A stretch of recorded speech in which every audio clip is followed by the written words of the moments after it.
This is not a sponsored video, but if Pepsi or Mountain Dew wants to send me some free stuff, I'm not going to be the one to stop them. All right, everybody. Now, gather around. It's story time. We need to have a conversation.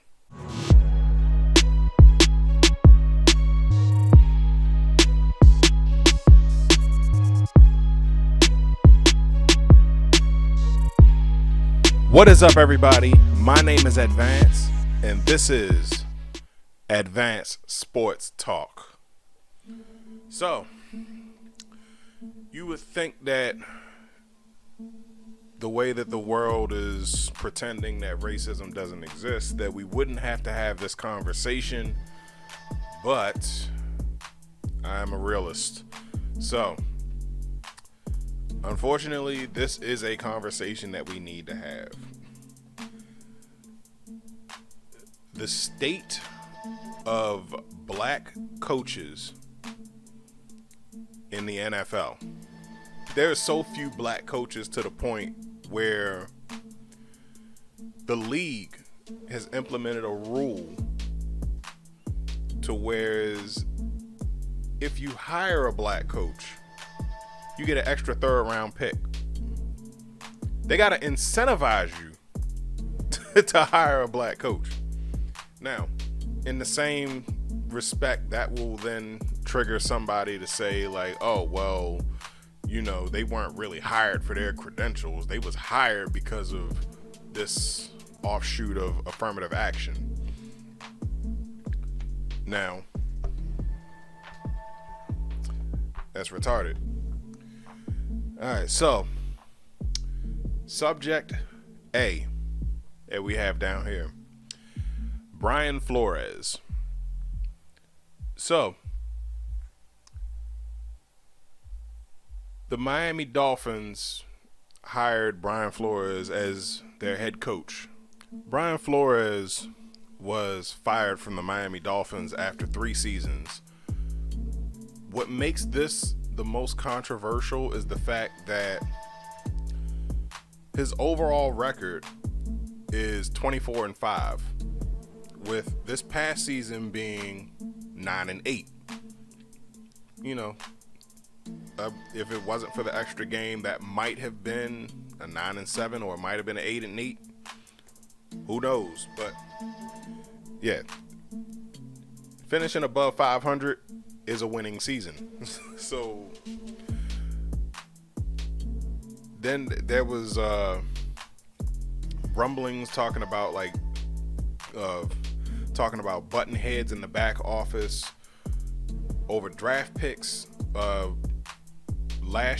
year before last draft, apparently somebody wanted Justin Herbert, but the GM wanted Tua. I don't see the problem there. I mean, other than, you know, Tua being injury prone, but, you know, in the end, he ended up being pretty good for them this year, especially with the addition of Jalen Waddle. So, yeah, there was that. Then there was also the allegation of him being offered money for losses, $100,000 to be exact, per loss, to improve the draft pick. Well, I think this year that wouldn't have benefited anybody but the Eagles. So, yeah. So yeah, after 3 seasons, the Dolphins decided to part ways with him, especially after the amazing job that he did with them this year. You know, so I don't know. There's definitely some conspiracy that has to be unfolded here. You know, but yeah, it's like, so now Brian Flores has taken it upon himself to file a lawsuit against the NFL. And I gotta admire the balls on this guy, man, because yeah, like like to file a class action like that against the guys that you're hoping will employ you, unless he just said fuck it, or if if he wins, he might not have to coach again. So, hey, Godspeed. Stick it to the system, man. But yeah, so yeah, like I don't know, it's a lot. There's a lot going on, and now, person that is actually piggybacking on this is Hugh Jackson, former head coach of the Cleveland Browns. Now, I have actually had the privilege of watching some of the games that Hugh Jackson has coached, and I'm thinking that firing was justified. But you know, he alleges that it happened.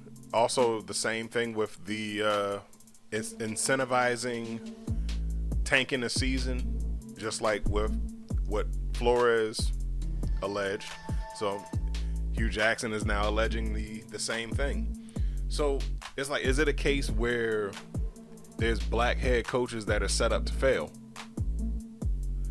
You know, like, you, of course, like, the higher the draft pick, the better quality of player that you get.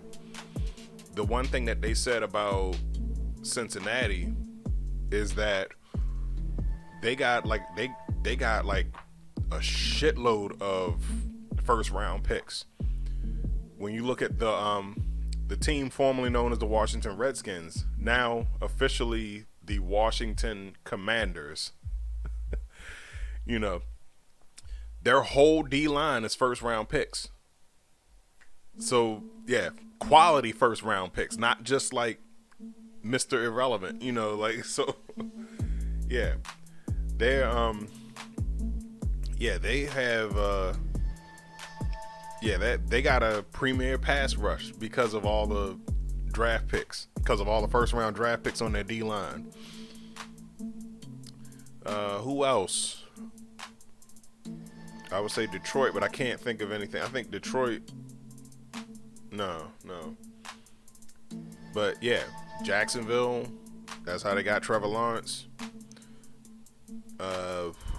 Yeah. So yeah, it's like when teams are bad for so long, it's like you can build a squad around that.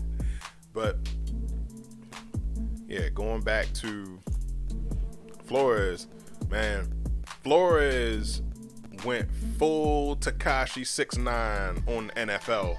Like, he's snitching on everybody. He's like, oh, you want to throw me under the bus? Okay, he done leaked something about a text from Belichick, because I think he was interviewed for the Giants job, and I think he tried to text somebody else. I forgot what that guy's name is, but it was his name was also Brian.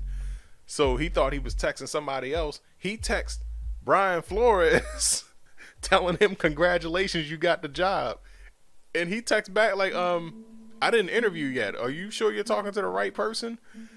And then Belichick would, pull the classic, uh-oh. Cue sitcom music. He revealed the text as part of the lawsuits.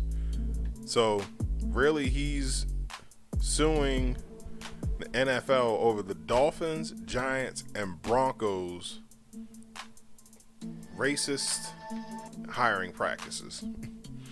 So, like I just mentioned, there was a he was interviewed for the Giants job, or he was on the way to the interview for the Giants job when he was notified accidentally that somebody else had already gotten the job. And Flores says he will not back down. So, I mean, I think at this point, he's already pretty much forfeited his career. So that's the sacrifice that he makes, for, other black head coaches that are coming behind him. And I mean, I think this situation is a little different, but hey, I gotta commend Hugh Jackson for stepping up. Now, of course, this situation has been talked about before. More often, actually, mostly last year. You know, was when it kind of got a little bit of light shed on it, because everybody is wondering how Eric Bienimy still doesn't have a job, and that's even not just from being the offensive coordinator for the Kansas City Chiefs. Not only being the guy responsible for developing one of the best top 5 quarterbacks ever, and Patrick Mahomes. You know, especially that whole market's kind of like exploded now that Brady and Breeze are gone. So, yeah. So look, Eric Bienemy, even after taking his team to 3 straight NFC championship games. Oh no, was it 4? Maybe it was 4. I know there was one where the Patriots beat him, but yeah, like let's just say, yeah, let's just say 4. Let's just give it to him. 4 NFC championship. I'm sorry, 4 AFC championship games, and he can't get a job. So the justification, granted, he won a Super Bowl, right? But the following year, they lost the Super Bowl. That was the Super Bowl they lost to us. That's why I got this jersey hanging up back here. It was Super Bowl 55. So offense didn't perform in that game. And the Chiefs lost last week against the Bengals in the AFC Championship game. So the excuse now that this is not really it's not widely talked about, but the theory is that, oh well, his offense can't win big games, but his offense can get you to big games, right? So you want to talk about lackluster offenses that, you know, that choke when they get to big moments. Don't get me started on this dude right here. I'll talk about him in a second. But yeah, like the fact that Eric Bienemy hasn't had a job yet is crazy. And it's funny because he would have been a shoo-in for the Eagles job. Owner of the Eagles didn't want him. So, and this is how bad it is. Andy Reid gave him the best recommendation that any employer could give them. Like, Andy Reid said, I would hire this guy. Now, Andy Reid, despite him leaving Philadelphia, or he was asked to resign or fired or whatever the case, and he's now in Kansas City, Andy Reid still has a lot of rapport with the Eagles organization. So if he says this is your guy, somebody should listen and be like, all right, you know what? Hey, this is the guy. But yeah.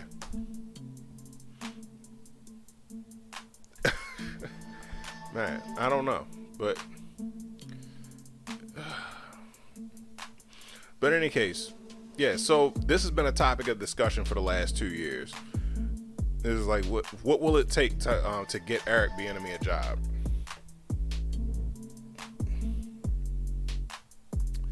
Next, John Embree. This was actually new.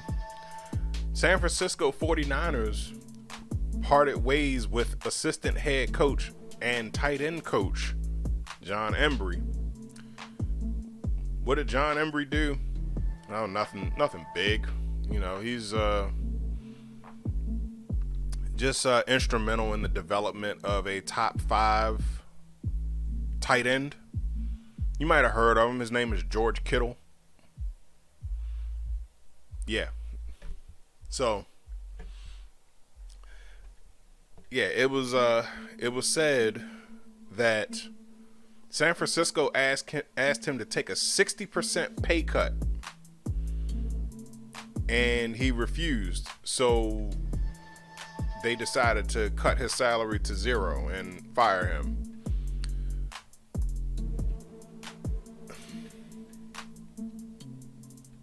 Why? If he was made an assistant head coach, clearly, you know, he was doing something right. And I mean, shit, you just need to look up George Kittle's stats for yourself, and you'll see that he was doing something right. But man, so I'm gonna tell you about, you know, when this situation kind of came on the radar for me, because, you know, with us, it hits us a little bit earlier than everybody else because, you know, we in it. This is Lovie Smith. Lovie Smith, for one, he looks a little different now. He's like sporting a sage-like beard that's way more awesome than the one that I have. I should have probably used that picture, but in any case. So this is Lovie Smith, right? Lovie Smith was hired in 2015 or 2014. 2014 as the Buccaneers head coach. So, as part of his staff, he went out and got veteran head coach Leslie Frazier to be his defensive coordinator, because the one thing that Tampa Bay loves is cover two. Leslie Frazier ran a cover two type system, so it just kind of did that, kind of modified it a little bit into that old Tampa 2 system, and there we go. But we needed an offensive coordinator with a high flying offense. Enter Dirk Koetter.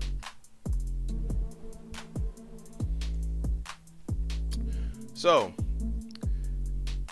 in Dirk Koetter's second season, or in this coaching staff's second season, we draft Jameis Winston.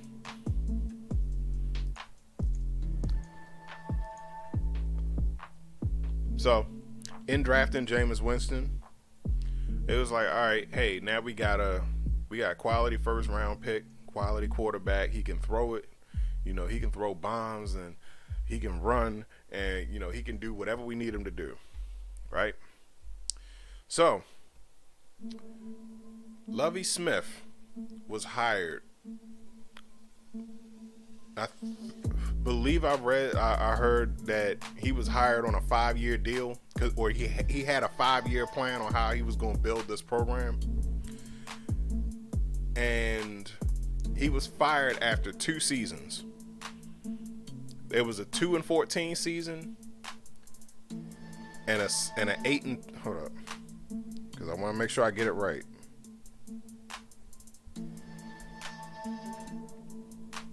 All right, so it was a 2-14 season and a 6-10 season. So he's 2 years into this 5-year plan now. Tampa Bay ownership fired him for lack of progress.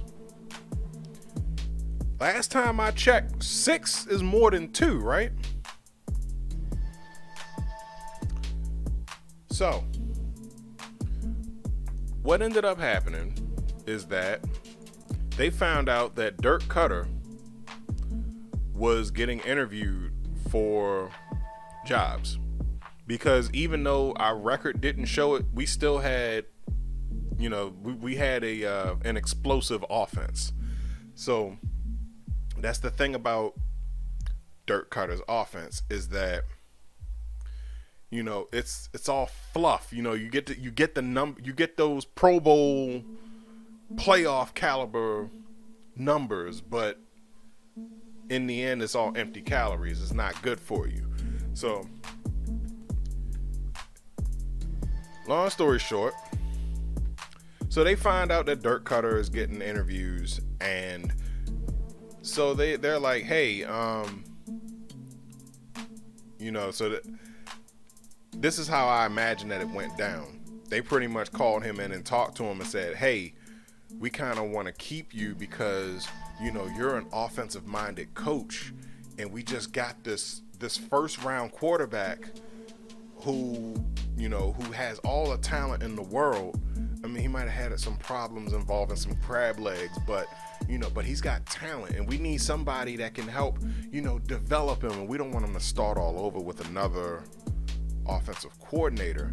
So what do you need to stay? And I'm assuming he said, well, I want to be a head coach. So they're like, hey, okay, things aren't progressing well under Lovie Smith. So they fired Lovie Smith, fired Leslie Frazier, and kept Dirk Koetter. Now, that's the excuse that they gave, that they wanted somebody to work with Jameis. But I mean,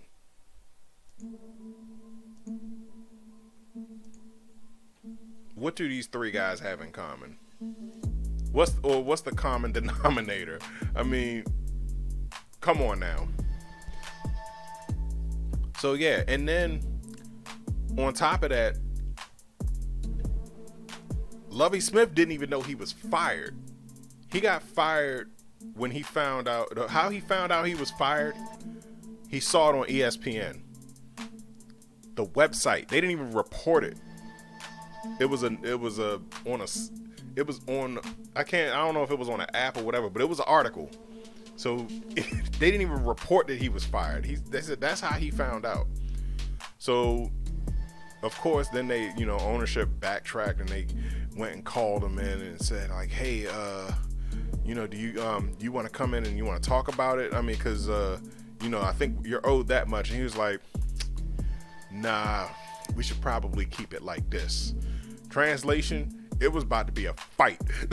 Like, you would have seen like every stereotype that you can think of a black man leaving a job after he got fired. I imagine that would have been it. Oh man, he'd have probably pushed the Super Bowl statue over, man. No, but yeah, like, fired these two guys, kept him, and he would then proceed to spend the next 3 years doing the same shit that he did in Atlanta. Put up all these numbers and do absolutely nothing. So that was 4 years of Jameis's career wasted. Luckily, we got Bruce Arians. And Bruce Arians brought Byron Leftwich and Todd Bowles with him. So, I mean, I'm kind of scared, talking about this situation, especially considering that Leftwich is, considered to be a top, what's the word I'm looking for? Contender, a top contender for the Jacksonville job, which is where he's from. He's a former first round pick from Jacksonville, so that would be his thing. I heard he was getting offers with the Saints, and then of course there's another guy that I'm talking about. Raheem Morris is rumored that he is being considered for the Vikings job. Now, at first, it was looking like Jim Harbaugh was going to be the front runner for that job, but he decided to stay at Michigan. So now, I guess the job is Raheem's if he wanted it. And I said 10 years ago, eventually he'll be back. But yeah, he's back now. So, with all of these guys coming up, You know, that's what makes what he's doing so much better, because like he's pretty much dragging all of this into the light. Like, look, this is how they treat us. And, you know, it's sad considering that, you know, this is the state of things, especially in Black History Month, you know. But yeah, I just wanted to talk about this situation and, you know, just kind of offer my thoughts on it. You know, it's like somebody, just when you think we've made progress, you know, we always take a few steps backwards. Some right-wing Republican Trump supporters gonna come in here and say, well, Advance, if the league is so against black coaches, why does Mike Tomlin still have a job? All right, I'll give you that one. Yeah, in terms of longest running tenure, Mike Tomlin is the last man standing. For a minute, it was him and Marvin Lewis. You know, but, you know, Marvin Lewis hired Hugh Jackson as his assistant head coach. And yeah, they fired him. They fired Hugh Jackson after 8 games, and Marvin Lewis was gone not long after. So yeah, because like some of those seasons with the Bengals, I was looking at it like, dang, how does this guy still have a job? Like, oh man. But yeah, Mike Tomlin, in terms of tenure, is the last man standing, longest running tenure as a black head coach. So Mike Tomlin and the owner of the Steelers are like this. They have a really close friendship. You know, they like the Steelers owners love this guy. That's why Mike Tomlin still has a job. Because like when I was looking in the recent years, I've been seeing Big Ben's decline, and I'm like, I don't know. I think like maybe 3 or 4 years they said Mike Tomlin might have been on the chopping block. You notice how they stopped that talk, right? Well, somebody's gonna stumble upon this video and they're gonna say like, well, you know, you're being a victim. This is a victim mentality. You know, we've made so much progress. And then they're gonna throw a whole bunch of examples in the comment section. Please take it personally if I tell you to shut the hell up. like, yeah. Every example that you list is the exception to the rule. The fact that you have to list those, that you have to come up with examples as to why we shouldn't be complaining, you know, is the fact that, is the reason, is the problem. Now, when those things become the norm, then we can talk about progress. But when it gets to a point where it's so lopsided that it ends up on ESPN or Fox, yeah, that's bad. But in any case, those are just my thoughts on it. My name's Advance. Don't forget to like, share, subscribe on everything. I'm out.